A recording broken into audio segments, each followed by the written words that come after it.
નમસ્કાર દર્શક મિત્રો, હું છું પરમાર અનિશા. તમે જોઈ રહ્યા છો લોક સામના ન્યૂઝ. તો જોઈએ આજના સમાચાર અમરેલીથી. અમારા રિપોર્ટર દિનેશ સાદલ સાથે. અમરેલીમાં દબાણ હટાવવાની કાર્યવાહીને લઈને હવે નવા સવાલો ઊભા થયા છે.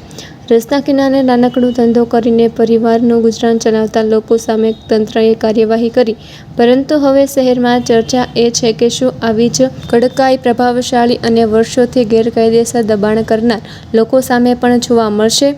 લોકોમાં એવી લાગણી છે કે જો કાયદો સૌ માટે સમાન છે તો કાર્યવાહી પણ ભેદભાવ વગર થવી જોઈએ. તંત્રના આગામી પગલાં પર હવે સમગ્ર શહેરની નજર છે.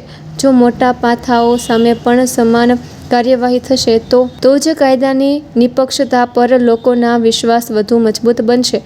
નગરપાલિકા અને રોડ એન્ડ બિલ્ડિંગ દ્વારા જે આપણા મેઇન રસ્તાઓ છે, સેન્ટર પોઈન્ટથી રૂપમ ટકીના ઢાળથી કુકાઓ ચકાતનાકા અને સેન્ટર પોઈન્ટથી લાઠી રોડના બાયપાસ સુધીનો જે રોડ છે, એમાં જે દબાણદારો હતા એ લોકોને અગાઉ નોટિસ આપેલી હતી અને આજે નોટિસના દિવસે એમને દબાણ હટાવવાની કાર્યવાહી કરવામાં આવેલ હતી, જેમાં મોટાભાગના દબાણદારોએ જાતે જ દબાણ હટાવી લીધું હતું અને જે થોડા ઘણા દબાણ બાકી હતા હટાવવાના એને આજે નગરપાલિકા અને આરએનબી દ્વારા હટાવવાની કાર્યવાહી કરવામાં આવી અને લો એન્ડ ઓર્ડરની પરિસ્થિતિ માટે વહીવટીતંત્ર અને પોલીસ સાથે હતી.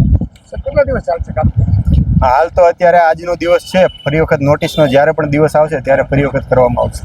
તો ફરી મળીશું એક નવા સમાચાર સાથે. ત્યાં સુધી જોતા રહો લોક સામના ન્યૂઝ.